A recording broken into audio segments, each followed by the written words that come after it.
구독과 좋아요 많이 눌러주세요. 방장에게 큰 힘이 됩니다. 안녕하세요, 홀릭입니다. 그동안 미국의 대통령 선거와 경기부양책 합의 지연 속에 묻히고 있었던 이슈가 어제 오늘 시장 하락의 이유로 올라왔습니다. 미국이 대만에게 무기를 판매하고 해당 방산업체에 중국이 보복 조치를 하는 것입니다. 뉴스를 통해서 알려드리겠습니다. 중국의 강력한 반대 속에 미국이 대만에 대규모 첨단 무기를 추가로 팔기로 했다고 합니다. 미국 현지 시간 10월 26일 로이터 통신에 따르면 미국의 국무부는 최근 23억 7천만 달러, 한화로는 2조 6,700억 원에 달하는 무기의 대만 수출을 승인했다고 미국의 국방부가 밝혔습니다. 미국이 대만에 18억 달러, 2조 400억 원 규모의 무기 수출을 승인한 지 닷새 만에 나온 추가 판매 소식입니다.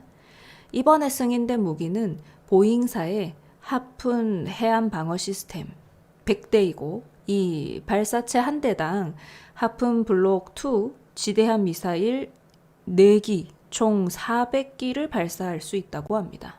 이에 대해서 중국 외교부는 보복할 뜻을 밝혔는데요. 왕 원빈 중국 외교부 대변인은 27일 정례 브리핑에서 중국은 주권과 안보 이익을 확고히 수호하기 위해 정당하고 필요한 조치를 할 것이라고 말했습니다. 그는 미국이 대만에 대한 무기 판매를 중단해서 미중 관계가 더 손상되는 것을 피해야 한다고 촉구했습니다. 중국의 외교부는 전날 대만에 무기를 판매한 록히드 마틴과 보잉, 레이시언 등 미국의 3개 방산업체를 제재하겠다고 예고한 바도 있었습니다. 중국의 관영 글로벌 타임스는 중국이 미국의 방산업체를 대상으로 첨단 무기 생산에 필요한 히토류 수출을 제한할 수도 있다며 다양한 대미 보복 카드를 거론하고 나섰습니다. 이와 관련하여 모건 오테이거스 미국의 국무부 대변인은 무기 수출은 대만의 정당한 지위적 전력을 지원하기 위한 것이고 이런 지원에 대한 중국의 보복 시도를 개탄한다 라고 맞섰습니다. 미국은 지난 21일 록히드 마틴사의 트럭 기반 로켓 발사대인 고속 기동 포병 로켓 시스템, 보잉사의 장거리 공대지 미사일인 슬램 ER, 콜린스 에어로스페이스사의 전투기용 외부 센서를 대만에 판매하기로 한 바 있습니다.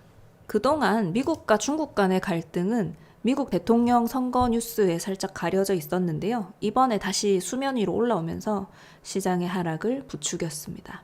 어제와 오늘 중국 쪽 지수 선물의 하락이 유독 두드러졌던 것도 이런 갈등 때문이 아니었을까 조심스레 생각되네요. 미국 대통령 선거에서 누가 되든지 간에 무역 갈등이나 이번 뉴스와 같은 외교적 갈등은 조금 더 지속될 것으로 보입니다. 시장에서는 불확실성 요소 중에 하나가 될 수 있겠죠. 앞으로도 관련 내용 지켜보고 주요 뉴스 있으면 말씀드릴 수 있도록 하겠습니다. 감사합니다.